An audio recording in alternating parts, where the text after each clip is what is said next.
Now, Nigeria's political scene is gradually heating up ahead of the 2027 general elections as opposition forces begin early maneuvering to challenge the ruling All Progressives Congress. The Nigeria Democratic Congress, the NDC, is emerging as part of this shifting landscape, attracting attention as discussions intensify around potential alliances, defections, and a possible united opposition front. Political actors, including key figures like Peter Obi, are being linked to broader coalition talks aimed at consolidating support and avoiding a fragmented opposition vote in 2027. Meanwhile, analysts say the next election cycle could be defined by coalition politics, internal party restructuring, and efforts to present a strong alternative to the APC's incumbency advantage.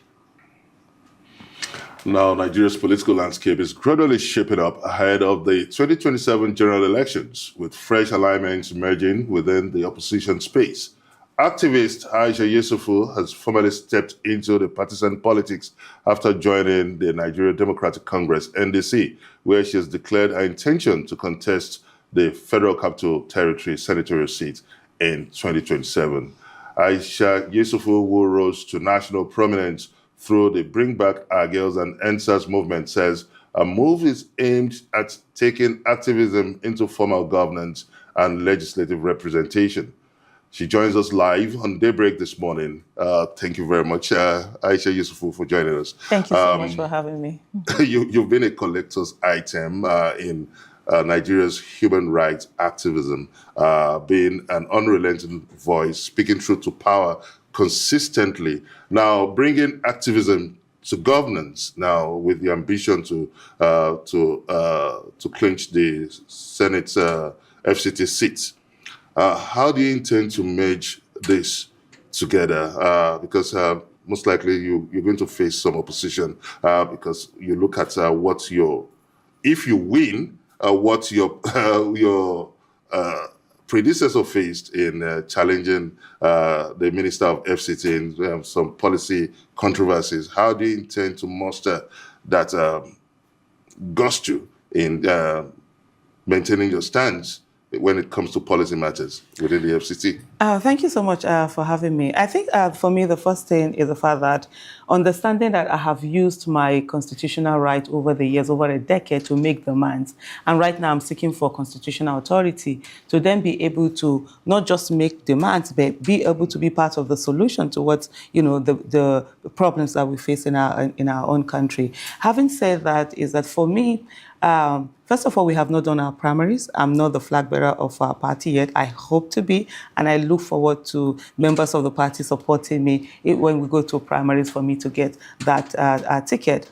But I think the most important thing about governance or being in office, or for me being a senator of the FCT, is not picking a fight with anyone. I don't have a business with picking a fight with anyone. My business is for me to represent my people and be their voices and ensure that every problem that they have is brought to the front burner, and not just put in the front burner, but it's also solved. But in a way that I'm not a walkover. For me, that's not something that I am. Where someone would think that they're going to, sort of bully me in a particular way. But at the end of the day, my business is not to go and be fighting, Minister of FCT. Mm-hmm. And by the grace of God, the Minister of FCT, if I get the ticket, we go on in 2027, is going to be so we're going to be in the same party, because the ruling party then would then be the Nigeria Democratic Congress. That's what we are looking forward to. That's all, by the grace of God, we are going to get. So there's no need to come in and fight it. But whatever the case is, I don't think people who are supposed to represent people, the issue is about fighting. The issue is about tabling the problems of the people and ensuring that each and every one of them is solved. Now, you've always been, a top voice in speaking out how you feel and fighting for your people, as you have just rightly said. And one of the biggest stories that has been making the rounds, the one that has been on the front of all the papers today, is basically on the APC presidential primaries that held yesterday. What was your reaction when you saw the numbers of over 10 million? Skit making. For me, it was just a joke. That was just like basically when you find out that and like that's when people who do skit making, and that's what it's being done there. Because the numbers that were bandied out just doesn't make sense. But hey, to each their own. For me, for now, my business is not even focused on the APC. My business is on my own party, the Nigerian Democratic Congress. For us to have our primaries done, then that's when we now begin to look around and say who the opponents are. But you know, when they say about someone, when you see defeat in the face of defeat and those last minute dance that people make, basically I think that's what I see the APC doing. And they're trying to bolster, maybe feel a confidence that it's not there. But I can assure you, and a lot of Nigerians do know that the APC has been rejected. People are not interested. They don't even want to see them. And so numbers can come out from anywhere. And by the way, you've seen the counting. When you start from 1, 2, 3, 400, 200, 201, 205, 1,000, 10,000, say, hey, they know how they have their figures. For me, I'm not bothered about that. Okay, your incursion from activism to politics has brought you under some serious views, crossing from Labour Party to the ADC and now to the NDC. You've said that you have deep convictions about the principles of your godfather, Mr. Peter Obi. Have you any conviction of your own? So I don't have a godfather. It's not a godfather.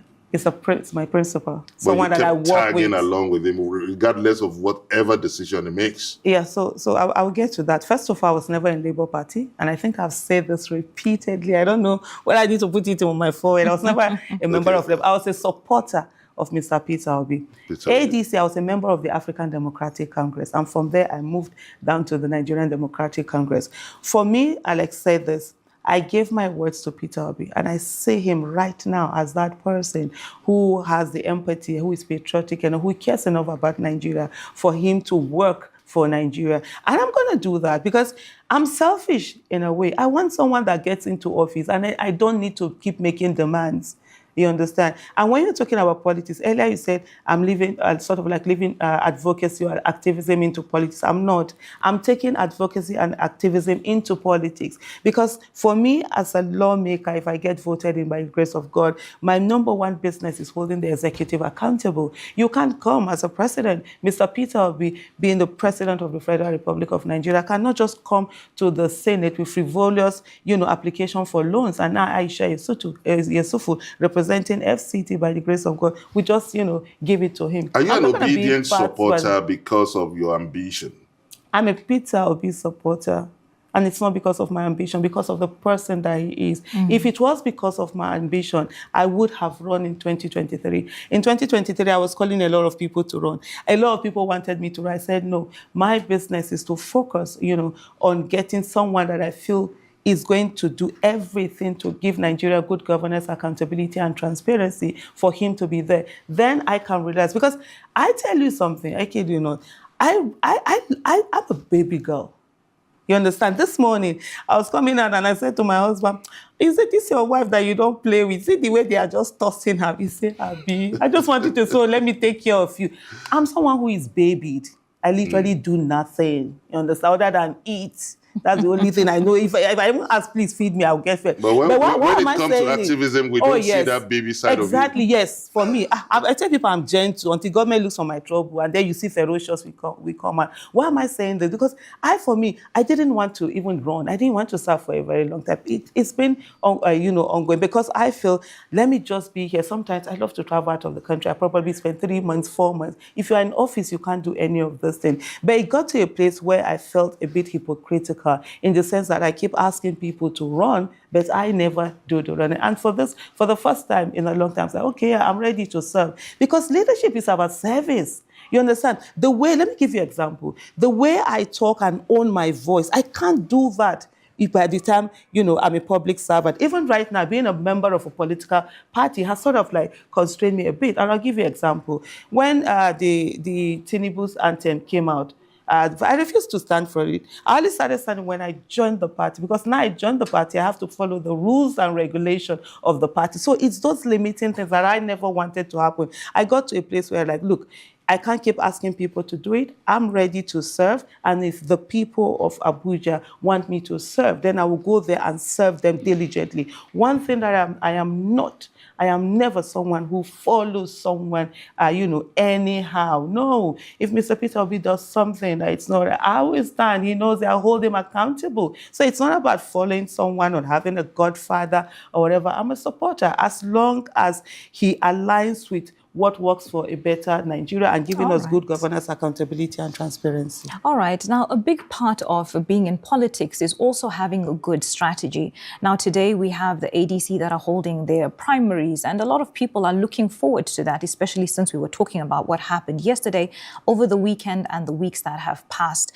Now, with this in light, is there anything that you're watching closely for? Any lessons, anything to take away that you can apply to yourself and to the NDC as a whole? Yeah, so for me, one of the biggest things I'm taking away is the kind of primaries that have happened. We've seen accusation and counter-accusation of thuggery and all of that. And for me, the lesson, like they say, experience is the best teacher, but nobody ever says that you have to experience it to learn from it. You can do OPE, other people's experience. So having a primaries that is free, fair, credible, and one that is sane, and one that people who know how to count. We're taught 1, 2, 3, up to 1,100 and all of that while we're in school. People who actually know how to count are the ones who come out and do the counting. And let's give Nigeria something, a breath of fresh air where they see accountability, sanity, being displayed. That's one of the things for me that I want to. In terms of strategy also, that's why for me, my focus, as much as I've seen what is happening, it's not to focus too much on who are the candidates.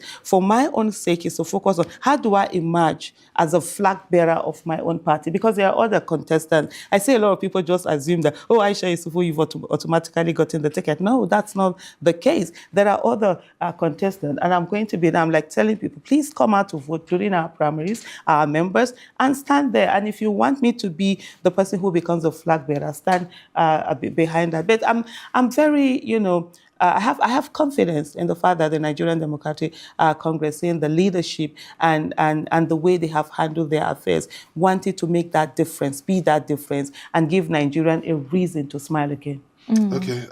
Quite poignantly, your years in activism is something that you can't undo, whether you like it or not. We've seen how you fought for the safe return of the Chibok schoolgirls. And now, up till now, that's a decade, almost 12 years after now. We're still facing existential threats with schools in Papiri coming under siege, with abductions still going on. And recently, we've seen the Oyo State abduction. How do you feel that something you fought, being in the front line against this menace, is still recurring? What do you feel about the approach of governance to abduction and banditry in the country?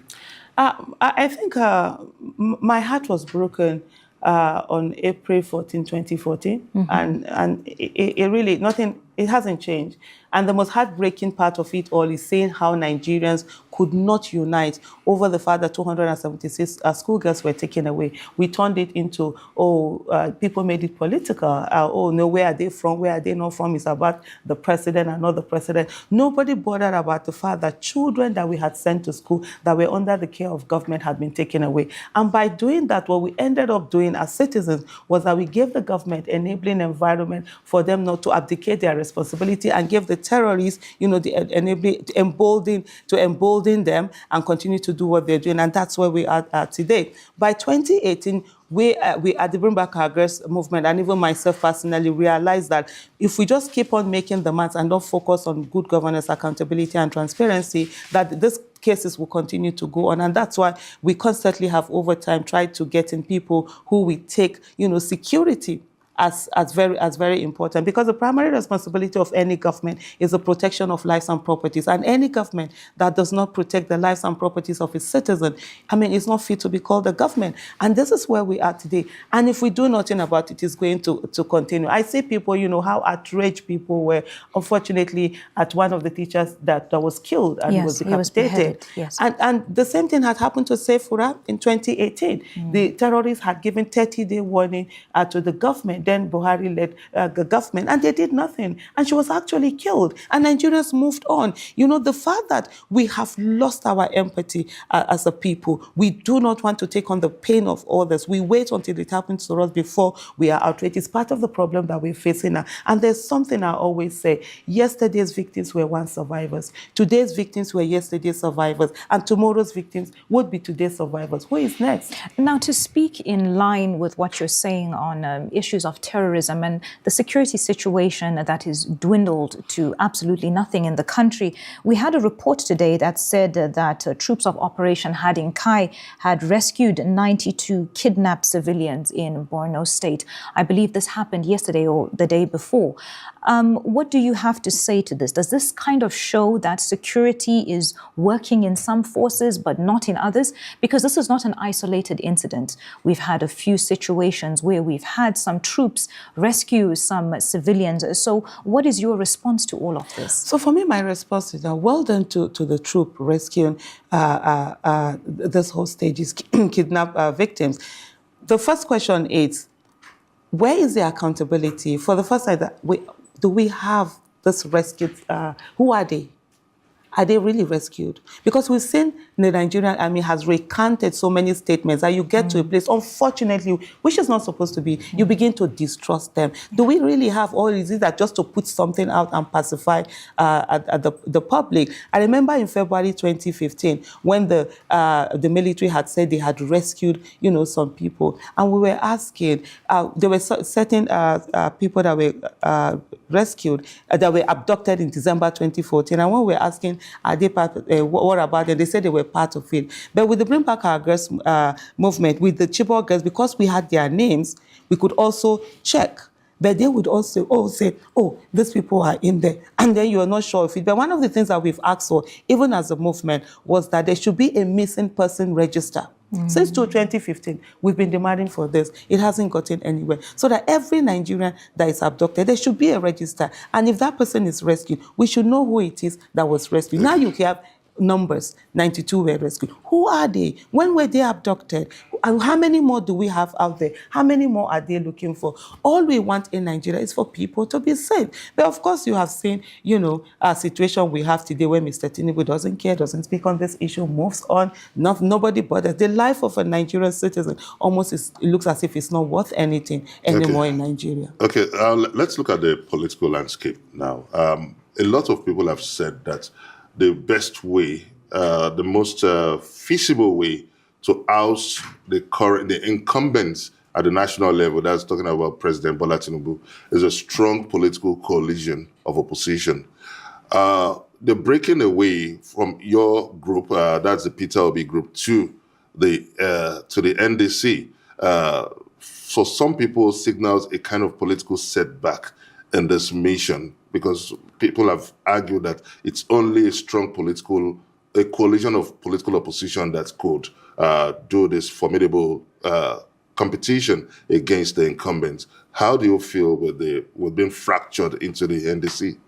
Well, so for me, what I look at, there was an Ibadan summit that had happened where it was said that opposition, will put forth one candidate. And as we go on, that's still a possibility. It was never said that a particular party is going to field a candidate. And I think what has happened, in a way, it's a good thing. In a way, let everybody be out there. Now, let them all work out and get their, presidential ticket. When they do that, they can always come to the round table. I totally agree with the fact that, working together in synergy, it's an easier way to be able to defeat whoever it is that is sitting on the office. But that is not the only way, and you can always get to the end point. Thank you very much. We wish you could go on and on. It's very, very important, crucial conversation indeed. Thank you very much, Aisha. Thank you for having Yesufu, the former co-convener of the Bring Back Our Girls movement, an activist, and now she is the NDC FCT Senatorial aspirant in the NDC. Thank you very much for joining us. And that's all we have time for here on Daybreak. I'm Benga Ashiru saying, do have a most pleasant day. And I'm Yolanda Robert. Thanks for watching Daybreak. Have a fantastic day ahead. Goodbye.